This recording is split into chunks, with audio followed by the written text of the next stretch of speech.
Welcome to the LemnaTec Academy. In this video, we will start our first analysis on some recorded data. In other words, an analysis on some snapshots. We will assume that someone else has created the analysis definition for you.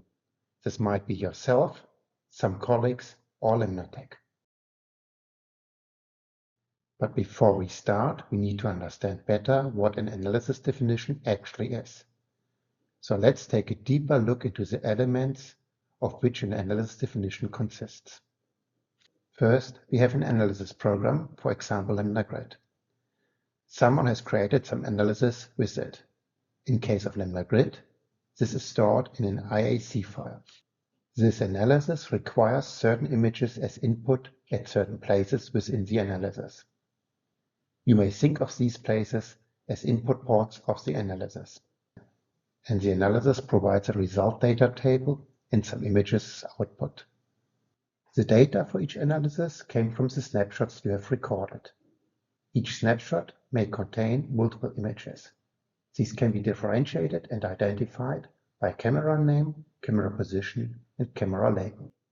The analysis definition defines now which analysis code to be used, aka which IAC file. Which images from a snapshot are sent to the analysis and to which port. Which columns from the result data table shall be sent to the database, and in addition, we may perform some further calculations on these data columns. All this constitutes the analysis definition. If we now want to analyze the images of a snapshot using a certain analysis definition, we must combine the snapshot with this analysis definition. This is done by creating an analysis job. The analysis executor then looks for these jobs, unravels them, starts the respective analysis program, in this case LemnaGrid, waits for the completion, and copies the results into the database. With this out of the way, I will show you now how to trigger the execution of an analysis in LemnaExperiment. First, let's have a look on the analysis page. Actually, the analysis page consists of 5 pages. The first page is an overview of the analysis jobs. At the moment, we have just one. We will continue with this later. On the second page, you define vessel configurations. A vessel configuration defines where to find individual samples within an image. They become part of the analysis definition. In the context of this video, we assume that this has been set up already. We will cover vessel configurations later in class 3. On the third page, you define the analysis definitions. As mentioned before, in the context of this video, we assume the analysis definitions have been created by someone else. We will cover the creation of analysis definitions in class 3. On the fourth page, you can manage your analysis jobs. This is one place where you can create analysis jobs. We will explore this page in more detail later in this video. The fifth page was introduced with LemnaExperiment 24.6.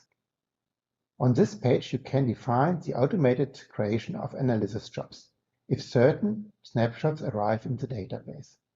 More on this at the end of this video. But let's start a bit more simple. We return to the recordings page. Here you may select individual snapshots by clicking on their name. If you do so, you will notice that something at the bottom changes.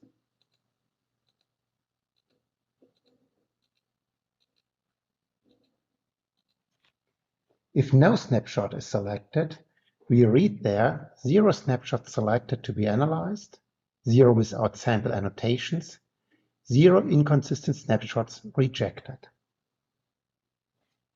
If we select now 1 snapshot, it reads 1 snapshot selected to be analyzed. The second number tells you how many snapshots need to be annotated. If you are working without annotations, you can ignore this number. If you want to work with annotations, check the video on annotations in class 5. However, if the final number is not 0, we may have a problem. This number indicates that the current selected analysis is incompatible with the information already available about the snapshot.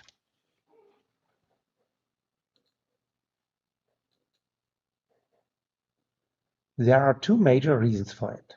The analysis might be limited to a certain set of recording configurations, and the snapshot was created using none of them. And second, the snapshot was already annotated and/or analyzed. In doing so, data with certain arrangement of samples in the image of the snapshot have been saved in the database.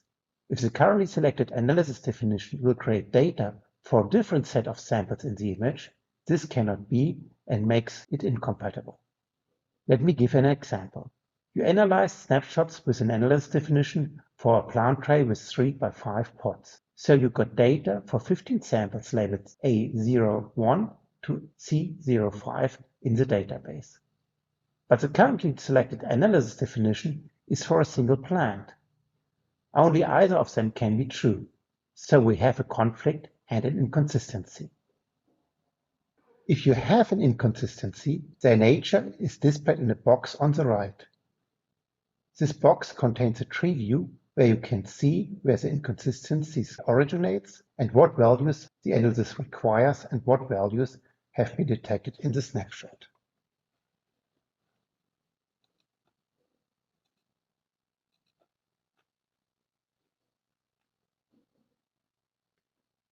Required values, detected values.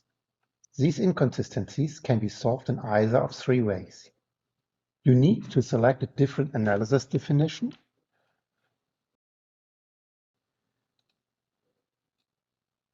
and it disappears. Second, you need to deselect the problematic snapshot. So we recreate the situation as before with one inconsistent snapshot.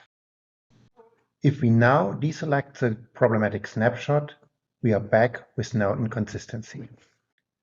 The third case is that you have a snapshot of a tray of, let's say, 15 plants, but by accident you analyze this snapshot using an analysis definition for 24 plants.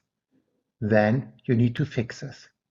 How to do this is explained in a video in class 5.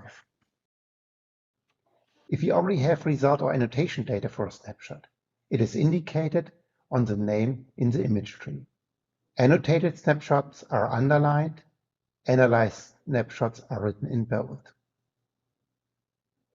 If we select snapshots we like to analyze and there are no inconsistencies, we can create analysis jobs by pressing the Submit button. If there have been inconsistencies, these snapshots are ignored.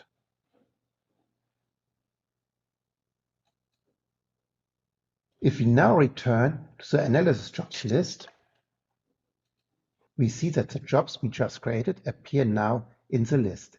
Their status is marked as pending. More on this in a second. Submitting analyses from the recordings page is simple and straightforward. But if you want to submit an analysis of many snapshots, it can be quite cumbersome. Therefore, we can submit many analysis jobs at once from the Manage Analysis Jobs page. This page is split into 2 halves. On the right, you have a list of analysis jobs similar to the list on the Analysis Overview page. On the left, you can select large chunks of snapshots for analysis. In order to do so, you can select snapshots by a couple of filters. We can filter by experiment name, recording configuration, cameras used, snapshots timestamp, recording hours, analysis status, and annotation values. The latter 3 need a bit more explanation.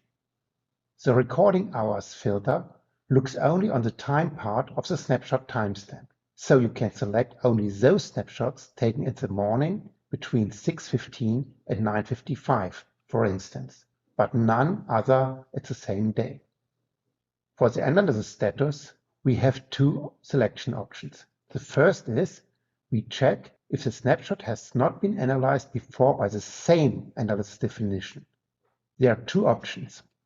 The snapshot has not been analyzed by any analysis definition with the same name as the currently selected analysis definition. Or the snapshot has not been analyzed by exactly the same analysis definition as currently selected. This must match name and version. With the second filter, we check if snapshots have not been analyzed at all by whatever analysis. Only snapshots not analyzed are selected.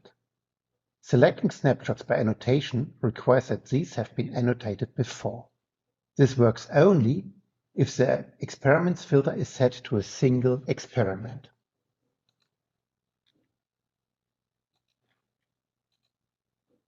Then you can select any annotation field and select the values to be required within the snapshot.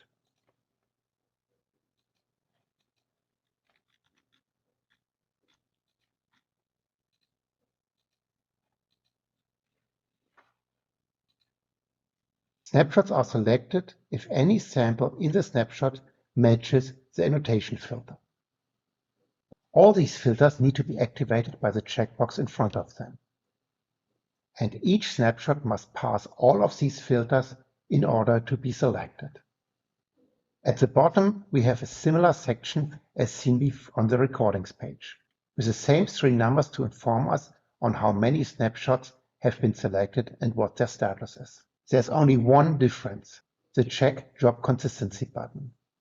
Checking the consistency can take a moment, in particular if many snapshots have been selected. Therefore, you need to trigger the check manually if the number of selected snapshots is greater than 10,000. Let's submit a few more analysis jobs. First, we select an experiment we want to analyze. Let's say MTP Unit 02. We got 290 snapshots, but they are all incompatible. However, since we did not yet select our analysis definition, we don't need to bother about it. After we selected the right analysis definition, we are good to go. So we press Submit Analysis. And voila, we now have 290 more analysis jobs. Once we submitted the analysis jobs, they are listed on the right of this page. We submitted our first analysis jobs, but we are not done yet. One more piece is missing in order to get the analyses executed. This will be the topic of the next video. See you there.